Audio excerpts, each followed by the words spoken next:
Have you ever seen someone destroy their entire career in under 5 minutes just because of their own prejudice? It's a level of karma that feels almost too good to be true. Picture this. A first-class cabin, a young black girl minding her own business, and a flight attendant who decided that this passenger didn't look the part. The attendant called the police. She screamed.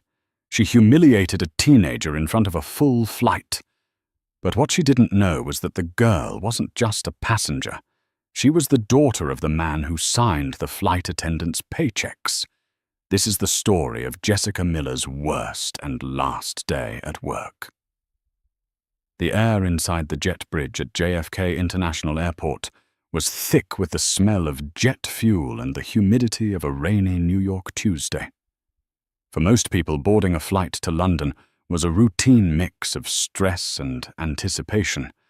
But for Jessica Miller, senior flight attendant for Meridian Airways today, was just another headache in a skirt suit. Jessica adjusted her silk scarf, checking her reflection in the glass of the boarding door. She was 34, impeccably groomed, and possessed a smile that didn't quite reach her eyes, a smile she reserved for high-value customers. She prided herself on maintaining the sanctity of the first-class cabin. In her mind, the front of the plane was a country club, and she was the gatekeeper. Boarding groups 1 and 2, please have your passes ready. The gate agent's voice crackled over the PA system. Jessica stood at the entrance of the aircraft, greeting the elite passengers. A banker in a charcoal suit nodded at her. A famous Broadway actress gave a tired wave. Jessica beamed at them. "Welcome aboard, Mr. Henderson. Lovely to see you again, Ms. Albright." Then the flow of suits and designer handbags was interrupted. Walking down the jet bridge was a girl who looked no older than 19. She was wearing an oversized grey hoodie that swallowed her frame, black leggings and battered Converse sneakers. Her hair was pulled back in messy box braids, and huge noise-cancelling headphones rested around her neck. She held a boarding pass loosely in one hand and was scrolling through her phone with the other. Jessica's smile instantly evaporated. Her eyes narrowed, scanning the girl Diana Reynolds from head to toe. To Jessica, Diana looked like she belonged in the back row of a Greyhound bus, not stepping onto the plush carpet of a Meridian 787 Dreamliner. As Diana stepped onto the plane, she offered a small, polite nod. "Hi, good morning." Jessica didn't move out of the doorway. She planted her heels firmly, blocking the path to the left, the path to first class. "Economy is to your right, honey," Jessica said, her voice dripping with a sickly sweet condescension. She pointed a manicured finger toward the long aisle leading to the back of the plane. "Row 30 and back. You're holding up the line." Diana paused, looking confused. She pulled her headphones down fully. "Oh, sorry, I think I'm in seat 1A. Jessica let out a sharp, incredulous laugh. It was loud enough that Mr. Henderson, the banker, already settled in. Seat 2A, looked up over his Wall Street Journal. 1A, Jessica repeated loud enough for the boarding passengers behind Diana to hear. "Sweetheart, 1A is a first-class suite. It costs $12,000 for this leg. Now please stop playing games and head to your assigned seat in the back. We have a schedule to keep." Diana frowned, her demeanor shifting from casual to slightly annoyed. She held up her phone, which displayed the digital boarding pass. "I'm not playing games. My name is Diana Reynolds. Seat 1A. Look." She tried to show the screen to Jessica. Jessica didn't even look at the screen. She swatted the air, brushing Diana's hand away, as if the phone were contaminated. "I don't need to look at a Photoshop job, miss. I've been flying for 10 years. I know who belongs in this cabin and who doesn't. We have a strict dress code and conduct policy in first class." "There is no dress code for paying passengers," Diana said, her voice steady but tightening. "And I'm not moving. You're blocking my seat." The line behind them was growing. A man in a blue polo shirt behind Diana sighed loudly. "Come on, let's go." "Some of us have connections to make." Jessica used the passenger's irritation as fuel. She stepped closer to Diana, invading her personal space. "You hear that? You are disturbing the peace. This is your last warning. Go to economy. Find an empty seat if you have a ticket, which I doubt, or I will have you escorted off this plane." Diana took a deep breath. She was young, but she held herself with a composure that contradicted her casual clothes. "I'm asking you one last time to scan my pass. If you scan it, it will beep green, and we can both move on." "I am not scanning a fake pass." Jessica snapped her professional mask, slipping completely. "You people always think you can scam your way into luxury. Not on my flight. Not today." The phrase "you people" hung heavy in the recycled air. The cabin went silent. Mr. Henderson lowered his newspaper completely. A woman in row 3 whispered to her husband. Diana's eyes hardened. "Okay," Diana said quietly. "You don't want to scan it?" "Fine." Diana sidestepped Jessica with a quick, fluid motion and walked straight into the first-class cabin, dropping her backpack onto the leather seat of 1A. Jessica gasped. It was a sound of pure outrage. She spun around, her face flushing a deep, blotchy red. "Excuse me. You cannot just get up. Get up right now." Jessica stormed over to seat 1A, grabbing the strap of Diana's backpack. "I'm calling the captain." "No, I'm calling the police. You are trespassing on a federal aircraft." Diana sat down, buckled her seatbelt, and looked Jessica dead in the eye. "Call them." The tension in the first-class cabin was so tight, it felt like a pressurized canister waiting to explode.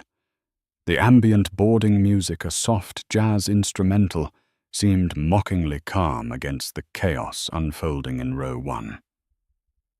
Jessica Miller was trembling, not with fear, but with the adrenaline of a power trip gone wrong. She marched to the flight deck interphone, snatching the receiver off the wall.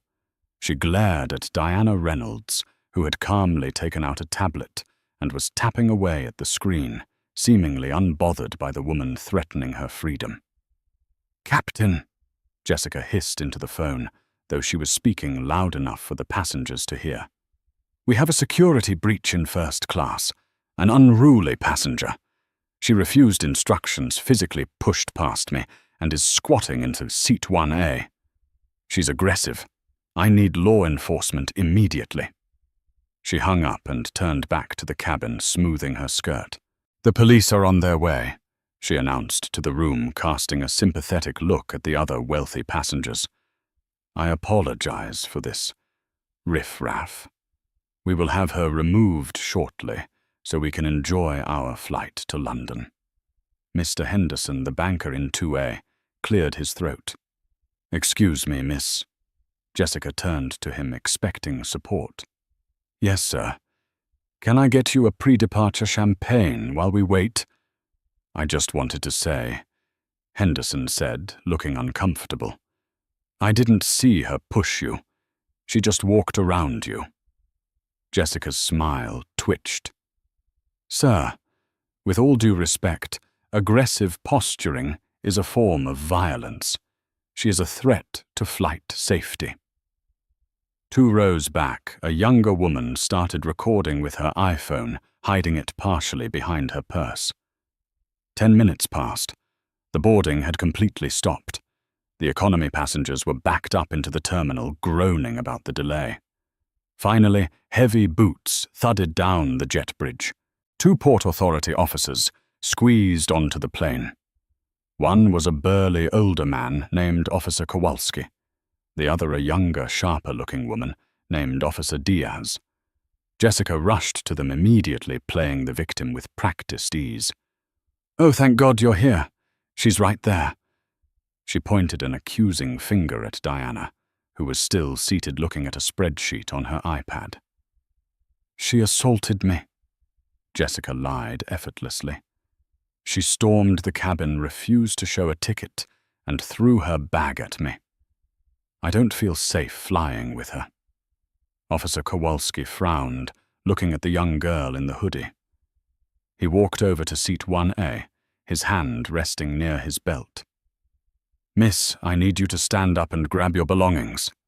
Diana looked up, removing her headphones again. She didn't look scared. She looked bored. "Did she tell you I have a ticket? The flight attendant says you refused to show documentation and forced your way on," Officer Diaz said, stepping closer. "If you don't have a ticket for this seat, this is theft of services and trespassing. If you touched her, that's assault." "I didn't touch her," Diana said calmly. "And I have a ticket. She refused to scan it because she didn't like my hoodie." Diana held out her phone again, the QR code for seat 1A, bright on the screen. Officer Diaz looked at the phone, then at Jessica. "Ma'am, she has a pass right here." Jessica waved her hand dismissively. "It's fake." "Look at her. Does she look like she dropped 12 grand on a ticket? She's probably using a stolen credit card or a hacked app. I want her off my plane. Captain's orders." Technically, the captain hadn't come out of the cockpit, trusting his head attendant to handle the unruly passenger. But Jessica knew that once she invoked the safety card, the police had to act. "Miss Officer Kowalski," said his voice, dropping an octave. "We can sort out the ticket validity at the station. But right now, the crew wants you off. You have to deplane. Don't make us drag you." Diana sighed. She locked her iPad and stood up slowly. "Okay, I'll get off, but I need to make one phone call before I step off this jet bridge." "You can call your lawyer from the holding cell," Jessica scoffed, crossing her arms triumphantly.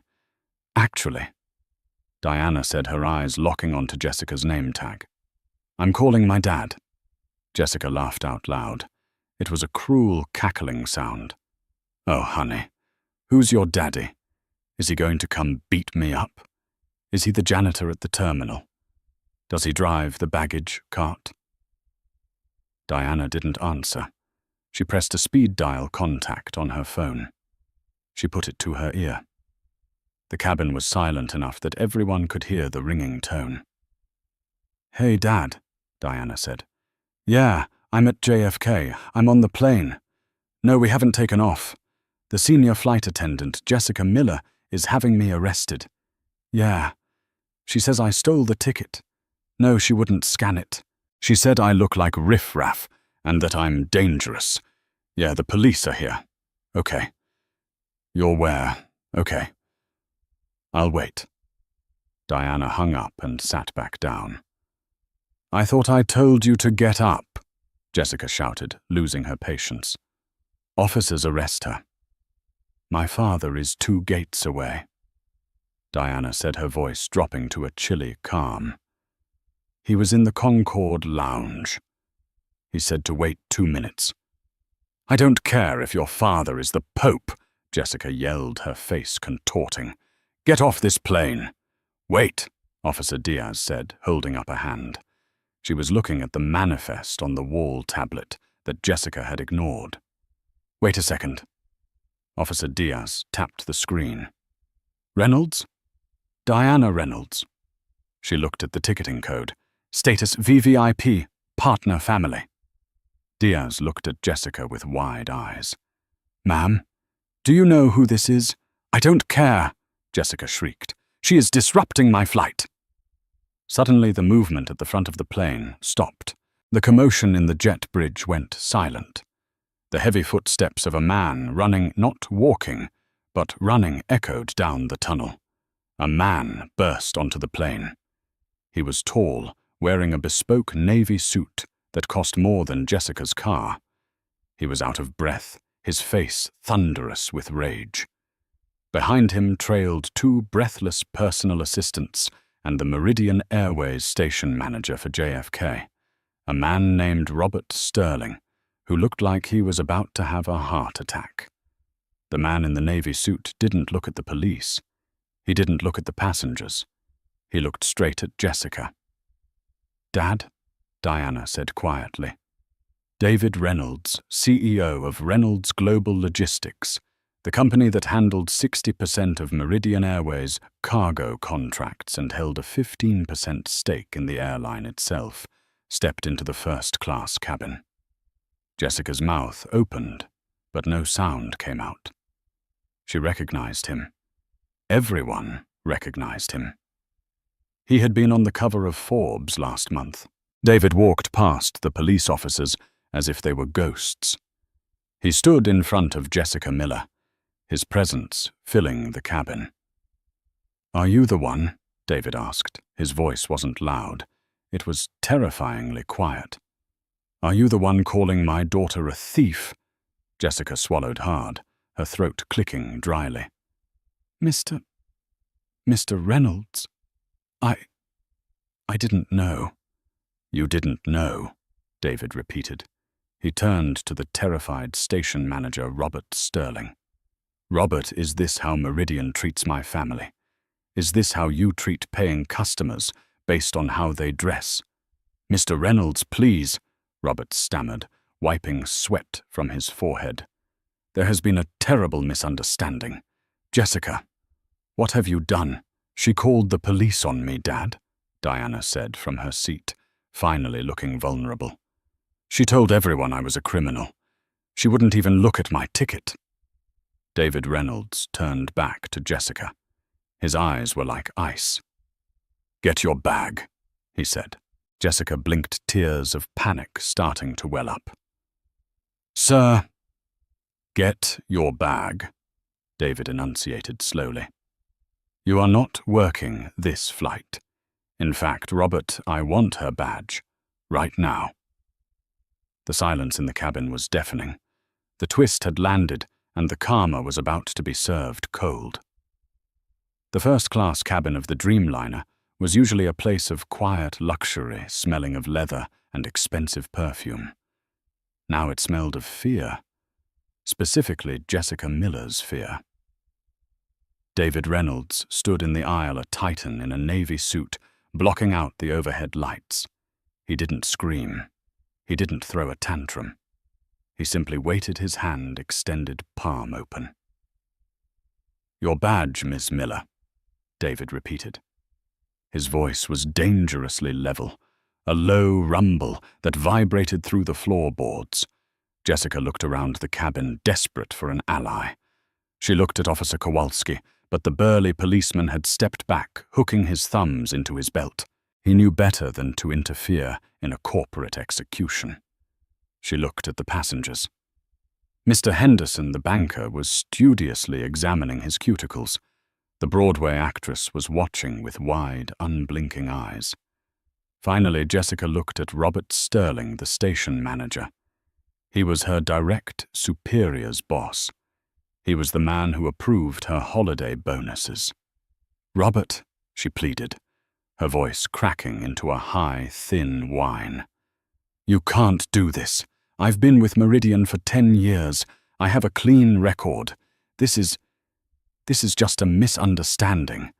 The girl Diana, she wasn't cooperating. I was just doing my job." Robert Sterling wiped a bead of sweat from his upper lip. He looked at David Reynolds, then at the terrified flight attendant. He knew the math.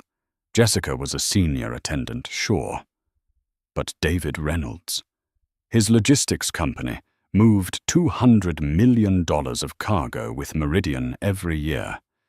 If Reynolds walked, Meridian's stock would plummet by morning. Robert stepped forward. His face was pale but determined. "Jessica," Robert said, his voice trembling slightly, "hand over your credentials. Now. You are relieved of duty, effective immediately."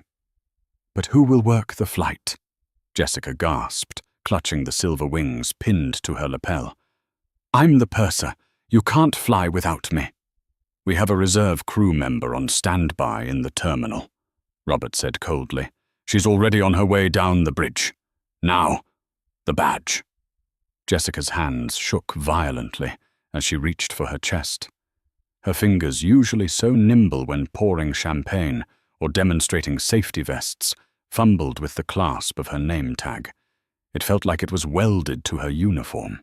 Every second stretched into an hour. Click. The pin came loose. Jessica held the plastic ID and the silver wings in her trembling palm. She looked at them, the symbols of her authority, the identity she had built her life around. Without them, she was just a woman standing in a plane she couldn't afford to be on. She dropped them into Robert's hand. They made a pathetic clatter. "And your company tablet," David Reynolds added, not taking his eyes off her. Jessica unslung her red leather duty bag. She pulled out the iPad, the same device she had refused to use to check Diana's status. She handed it over. "Officers," David said, turning to the police. "This woman is no longer a crew member of Meridian Airways. Therefore, she has no ticket and no business on this aircraft. I'd like her removed for trespassing." The irony hit Jessica like a physical blow. The air left her lungs. Officer Diaz, the female officer whom Jessica had tried to manipulate earlier, stepped forward. There was no sympathy in her eyes. "Let's go, ma'am. Grab your personal bag. You're leaving." I have to get my coat from the closet," Jessica whispered. "We'll mail it to you," Robert snapped. "Go." Jessica turned to walk off the plane. The walk from row 1 to the boarding door was less than 10 feet, but it felt like miles. As she passed Diana Reynolds in seat 1A, Jessica paused. She couldn't help it. Diana didn't look triumphant. She didn't smirk. She looked exhausted. She looked like a teenager who just wanted to listen to her music and go to London. She looked up at Jessica, her brown eyes sad and heavy. "I just wanted to sit down," Diana said softly. Jessica opened her mouth to speak, to lash out, to beg. She didn't know which, but Officer Kowalski put a heavy hand on her shoulder. "Keep moving," he grunted. Jessica Miller stepped across the threshold, off the plush carpet of the airplane, and onto the industrial grey rubber of the jet bridge. The moment her heel hit the metal, the heavy aircraft door began to swing shut behind her. Thud. The locking mechanism clicked. She was outside, alone, fired. Inside the jet bridge, the humid air hit her. She stood there for a moment, staring at the closed door. Through the small porthole window, she could see the movement inside the passengers, settling in the new flight attendant rushing on board. The world was moving on without her. And then she heard it. From the other side of the glass inside the terminal gate area, the waiting passengers for the next flight were staring at her. Some were pointing, and worse, phones were raised. She realized with a sick, sinking feeling in her gut, the girl in row 3. She was recording. The flight to London was 6 hours and 40 minutes. For Diana Reynolds, it passed in a blur of awkward overcompensation. The replacement purser, a nervous woman named Sarah, treated Diana like she was royalty made of glass. She brought extra warm nuts before Diana even asked. She offered 3 different types of blankets. The Captain Harrison personally came out of the cockpit before takeoff to shake Diana's hand and apologize for the unfortunate incident. Diana hated it. She hated the attention almost as much as she hated the discrimination. She just put her noise-cancelling headphones back on, pulled her hoodie up, and stared out the window at the Atlantic Ocean, wishing she could disappear. Her father, David, sat in seat 1E across the aisle. He spent the first hour of the flight on the plane's Wi-Fi, typing furiously on his laptop. Diana knew that look. He wasn't just working. He was going to war. Meanwhile, on the ground in New York, Jessica Miller's life was dismantling itself at the speed of fiber optics. Jessica had been escorted out of the secure area by the police. They stripped her of her airport security pass at the exit.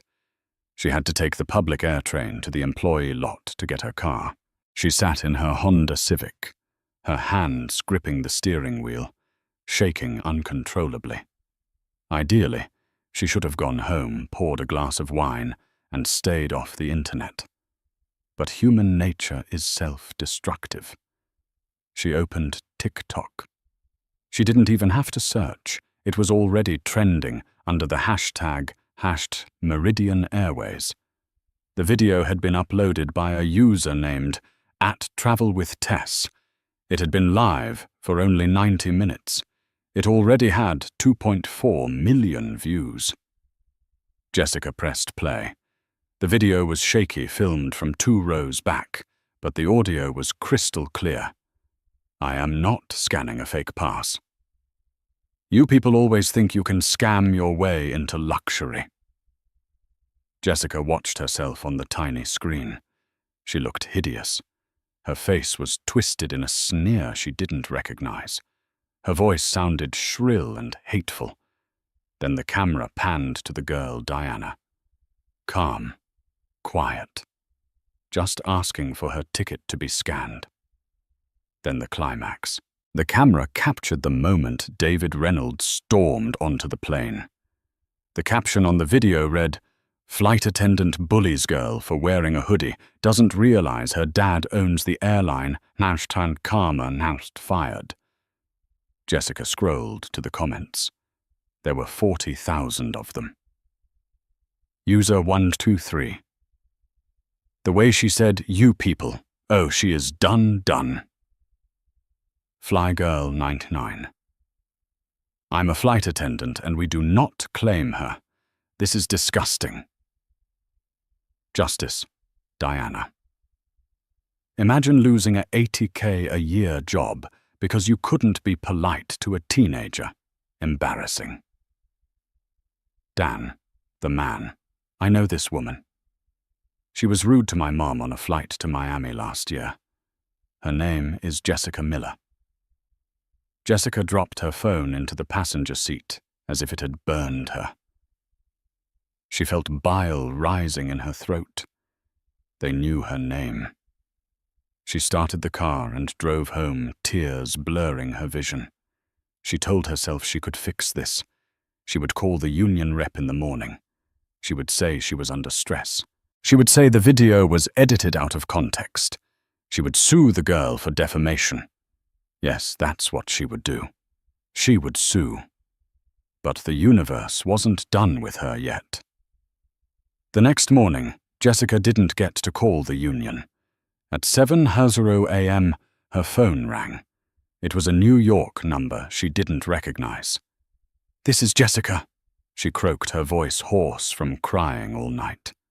"Ms. Miller, this is Eleanor Vance, Vice President of Human Resources for Meridian Airways," a crisp, icy voice said. Jessica sat up in bed. "Eleanor. Hi. Look, I can explain. The passenger was aggressive and the video doesn't show." "Ms. Miller, stop!" Eleanor cut her off. "You are required to appear at the headquarters in Long Island City at 10:00 a.m. sharp for a formal disciplinary hearing. Bring your uniform and any remaining company property." "A hearing? That's good," Jessica stammered, clinging to hope. "So we can talk about this. Do not be late," Eleanor said, and the line went dead. Jessica showered and dressed. She put on her best business suit, not her uniform. She did her hair perfectly. She practiced her speech in the mirror. "I was following safety protocols. I made a judgment call that turned out to be wrong, but my priority was the safety of the aircraft." She drove to the headquarters. The building was a glass monolith reflecting the gray sky. When she walked into the lobby, the security guard, a man she had waved to every morning for 5 years, didn't smile. He looked down at his desk. "They're waiting for you in conference room B, Jessica." She walked down the long hallway. The walls were lined with posters of smiling flight attendants and happy passengers. The slogan, "Meridian Rising Above," seemed to mock her. She opened the door to conference room B. She expected Eleanor Vance. She expected a union rep. Instead, she walked into a tribunal. Eleanor Vance was there at the head of the table.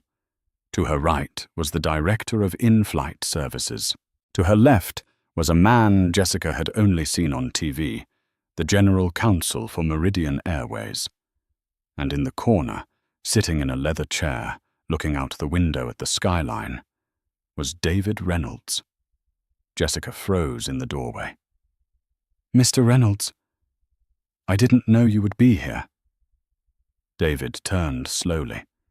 He looked fresh, rested. He had flown to London, done his business, and flown back on the red-eye just to be here. "I wouldn't miss this, Jessica," David said softly. "Please, sit down." Jessica sat. The leather chair felt cold. Eleanor Vance slid a single piece of paper across the mahogany table. "Ms. Miller." Eleanor began, her voice devoid of emotion. "We have reviewed the incident report from Flight 880. We have reviewed the statements from the airport police, the station manager, and 7 witness statements from passengers in the first-class cabin. And of course, we have reviewed the video footage, which currently has 12 million views." "It was taken out of context," Jessica blurted out. "The girl, Diana, she was wearing a hoodie. She looked suspicious. I was just trying to protect the first-class cabin." "Suspicious?" David Reynolds spoke up. He leaned forward. "What is suspicious about a hoodie?" "Jessica, is it the fabric or is it the person wearing it?" Jessica stammered. I just meant she didn't fit the profile." "The profile," David repeated, tasting the word like poison. "You profiled my daughter. You assumed that because she is black and young, she could not possibly afford a seat on your plane. You didn't check her ticket. You didn't ask her name. You threatened her with arrest." "I was stressed," Jessica cried. "We've been short-staffed." "This isn't about stress," the general counsel interjected smoothly. He tapped the paper on the table. "This is a termination notice, effective immediately, for gross misconduct, discriminatory behavior, and violation of the Meridian Airways Code of Ethics." "You can't just fire me." Jessica stood up, her face flushing red. "I have rights. The union has already reviewed the footage," Eleanor Vance said quietly. "They are not contesting the termination. They have withdrawn their support." Jessica felt the room spinning. No union. That was impossible. The union defended everyone, even the drunks. Furthermore, the general counsel continued, "Meridian Airways is stripping you of your flight benefits. You are permanently banned from flying with Meridian or any of our partner airlines. And given the severity of the public relations disaster you have caused, we are issuing a press release within the hour, stating that you have been terminated to uphold our company values." "A press release?" Jessica whispered. "You're going to name me?" "The internet already named you, Jessica," David said. He stood up and buttoned his jacket. "We are just confirming it. You wanted to be the gatekeeper. You wanted to decide who gets to fly and who doesn't. Well, now you don't get to fly at all." David walked towards the door. He stopped as he passed her chair.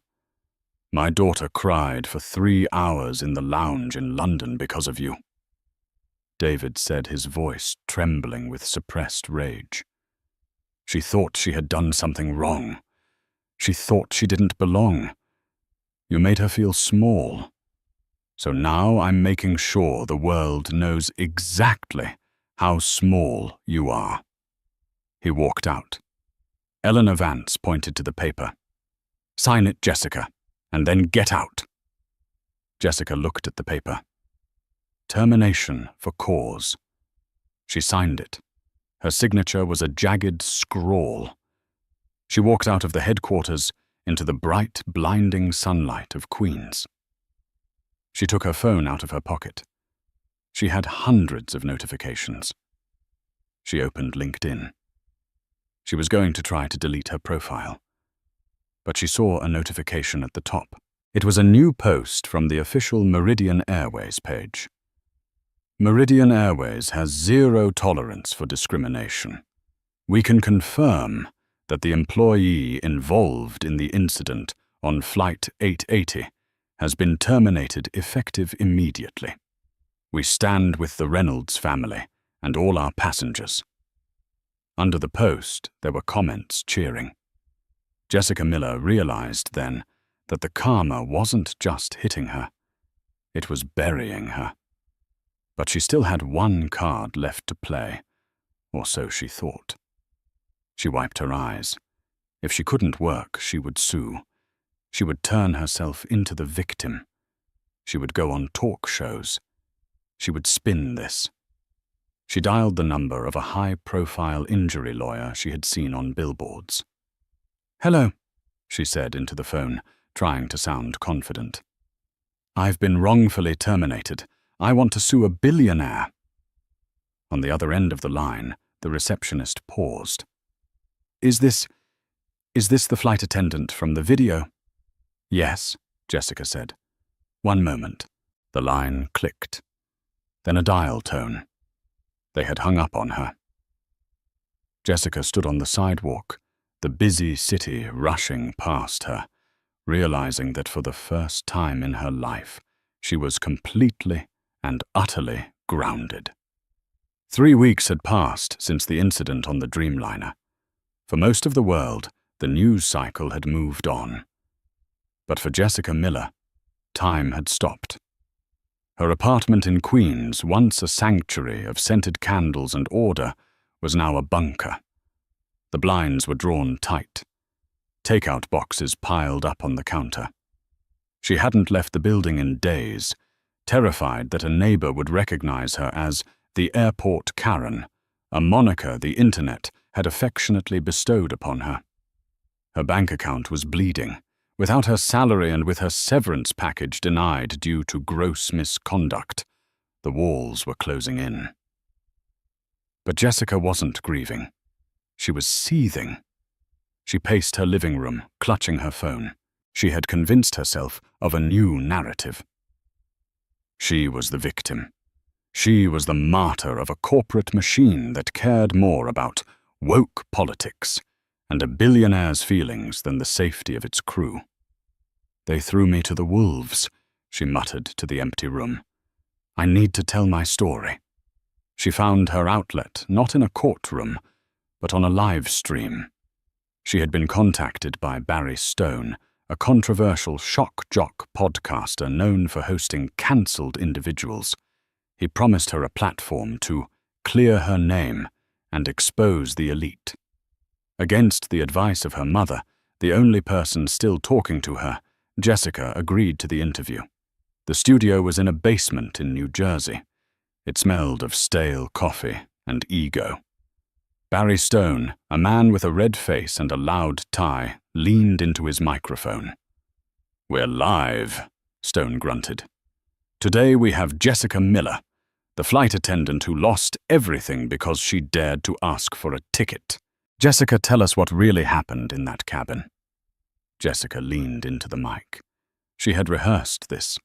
She put on her best, sympathetic flight attendant voice. "Barry, it was terrifying." She lied, her voice quavering slightly. "This passenger, she was erratic. She was aggressive. You have to understand, we are trained to spot threats. She refused to make eye contact. She was hiding her face. When I asked for her pass, she lunged at me. The video was edited. They cut out the part where she threatened me. And the father," Stone prodded. "The billionaire, he bought my silence," Jessica said, gaining confidence. He used his money to bully the airline. I'm a single woman working hard, and this billionaire comes in and snaps his fingers and I'm on the street. It's class warfare, Barry. For a moment she felt triumphant. The live comments on the side of the screen were scrolling fast. Some were supportive. Stand your ground, Jessica corporate tyranny. But then the tide turned. Barry Stone looked at his producer, who was waving frantically from the control booth. Jessica, we have a caller on the line. They say they were on the flight." Jessica froze. "A caller? Put 'em through," Stone said, sensing drama. A voice crackled over the speakers. It was crisp, articulate, and undeniably British. "Hello," the voice said. "My name is Julian Thorne. I am a theatre director in London. I was sitting in seat 2D directly across from the incident." Jessica's stomach dropped. She remembered him. The man who had requested the vegan meal option before boarding. "Go ahead, Julian," Stone said. "I am listening to this woman speak." Julian said, his voice dripping with disdain. "And I have never heard such absolute rubbish in my life. That young girl Diana was barely audible. She was polite, she was small. The only person screaming, the only person acting like a lunatic, was you, Jessica." "That's not true," Jessica shouted, breaking character. "You're lying. You're probably paid by Reynolds." "And," Julian continued, ignoring her, "I have sent a video to your producer, Barry. It's from my own phone. It shows the 5 minutes before the viral clip. It shows Jessica Miller pushing the girl's shoulder, physically pushing her." Barry Stone's eyes went wide. He looked at his screen. The producer had loaded the clip. There it was, high definition. Jessica's face twisted in anger, shoving Diana Reynolds back toward the jet bridge wall. "Economy is that way, honey." The push was undeniable. It was assault. "Well," Barry Stone said, an awkward silence filling the room. "That looks pretty clear, Jessica." It was a safety maneuver," Jessica stammered, sweat beading on her forehead. "It looks like assault," Stone said, leaning back, distancing himself from his guest. "And we have about 10,000 comments calling you a liar. I think we're going to take a break." The feed cut. Jessica sat in the silence of the basement studio. She realized with a cold horror that she hadn't cleared her name. She had just dug her grave deeper. She had gone from incompetent to malicious in the eyes of the world. She walked out of the studio into the rainy New Jersey night. Her phone buzzed. It was her landlord. "Jessica." "I saw the video. The new one. I don't want trouble at my building. We need to talk about your lease renewal, or lack thereof." Denial is a powerful drug, and Jessica Miller was an addict. Despite the disastrous interview, despite the eviction notice, she found a lawyer.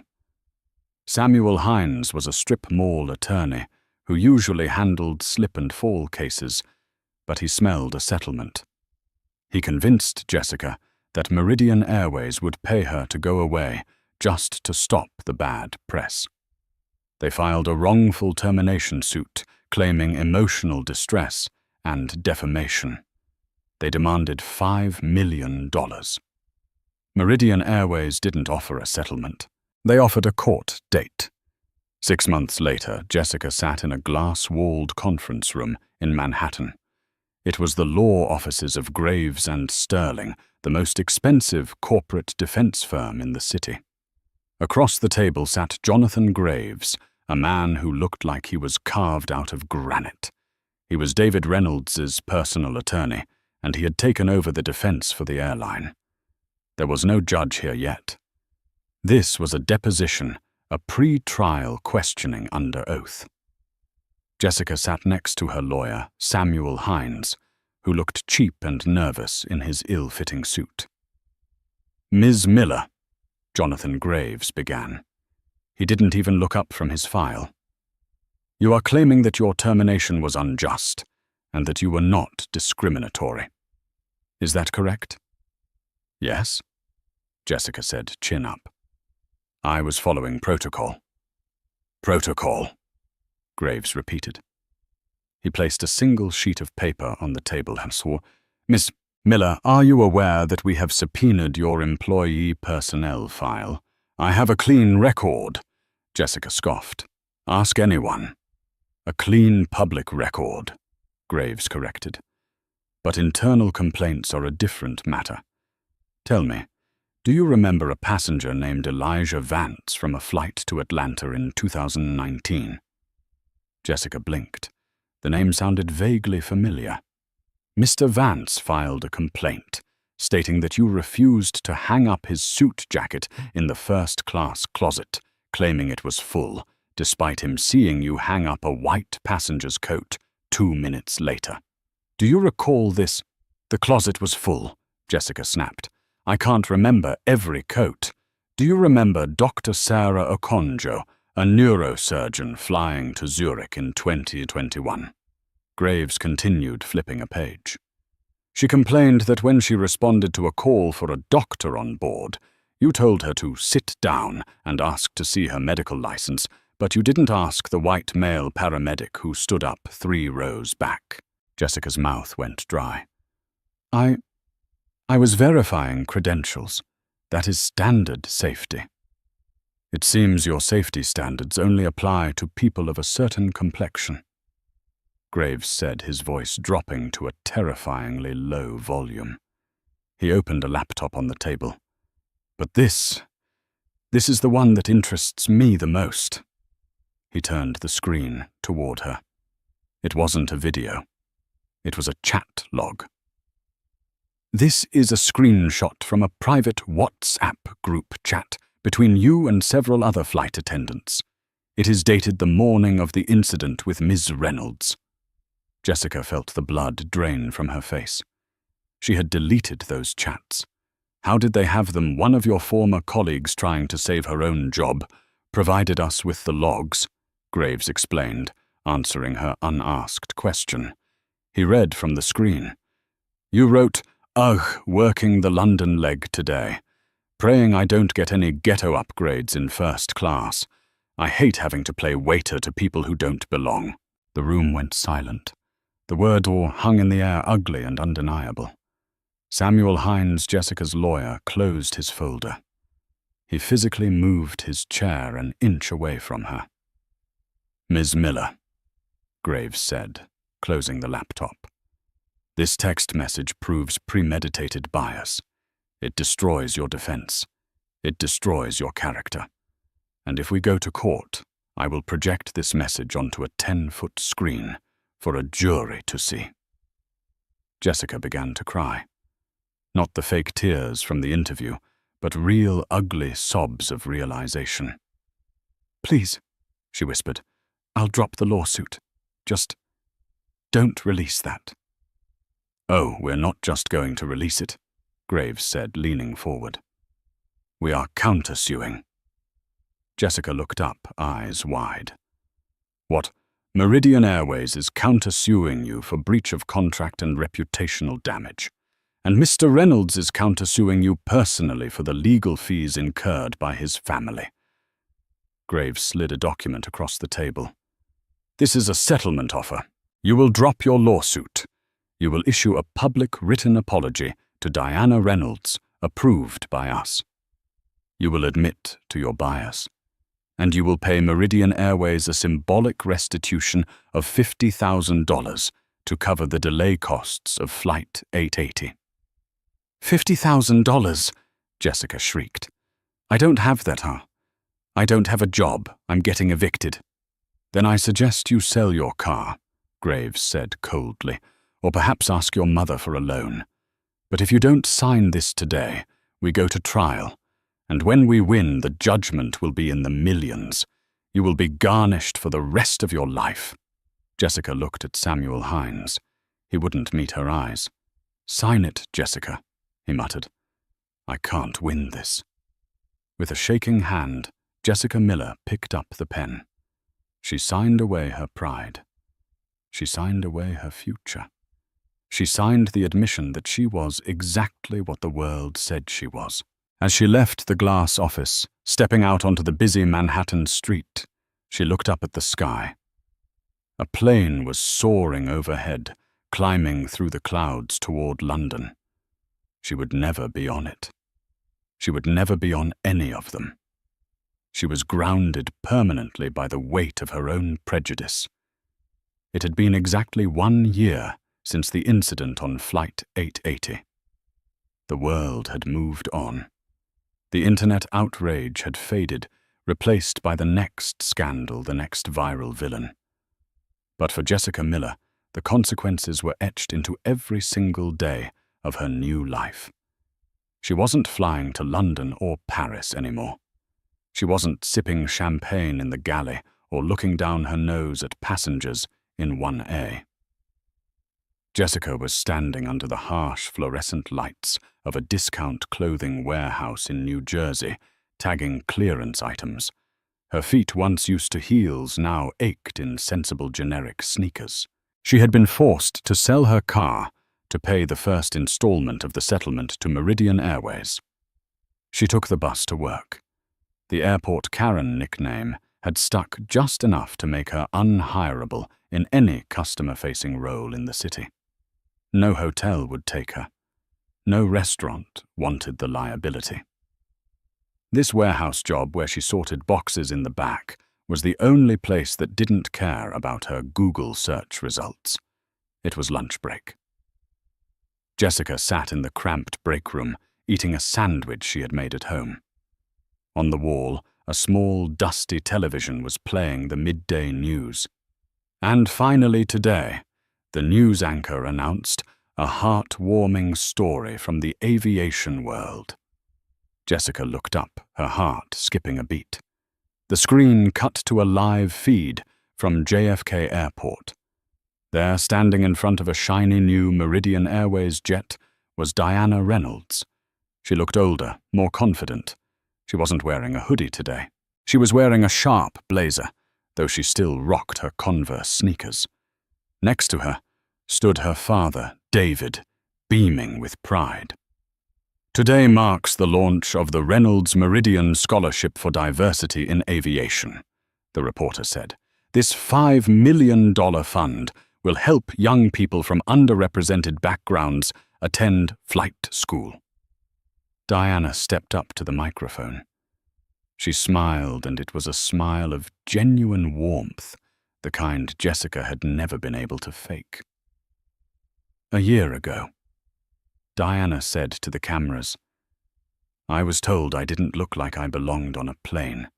I was told I didn't fit the profile. So I decided to change the profile. This scholarship is for every kid in a hoodie who dreams of being a pilot, an engineer, or a CEO. You belong here." The break room was silent. Jessica stared at the screen. She saw the flashbulbs popping. She saw the adoring crowd. She saw the logo of the airline she had given 10 years of her life to, now backing the girl she had tried to kick off. A co-worker, a young guy named Mike, crunched into an apple next to her. "Hey, isn't that the girl from that video last year? The one where the flight attendant got owned?" Jessica stiffened. She looked down at her sandwich.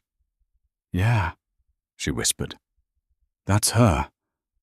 "Man," Mike laughed, shaking his head. "I wonder what happened to that flight attendant. Probably living under a rock somewhere." Jessica didn't say a word. She stood up, crumpled her wrapper, and threw it in the trash. The segment ended, and the weather report started.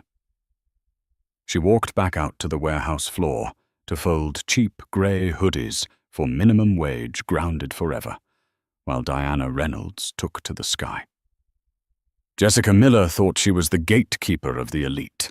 She thought a badge and a uniform gave her the right to judge a book by its cover, but she learned the hard way that when you judge people based on appearances, you aren't showing their worth. You're showing your own lack of it. In the end, it cost her everything. Her career, her reputation, and her financial future. Meanwhile, Diana Reynolds used that same moment of hatred to build a legacy of inclusion. It's a brutal, beautiful reminder. Be kind to everyone you meet. You never know who they are or who they might become. But more importantly, it costs absolutely nothing to treat people with respect, but it can cost you everything if you don't. And that is the story of how one flight attendant's prejudice led to the ultimate instant karma. What do you guys think? Did Jessica deserve a second chance, or was the punishment exactly what she needed? Let me know your thoughts in the comments below. I read every single one. If you enjoyed this story and want to hear more real-life dramas about justice being served, please smash that like button. It really helps the channel grow. And don't forget to subscribe and hit the notification bell so you never miss a new story. Thanks for watching, and I'll see you in the next video.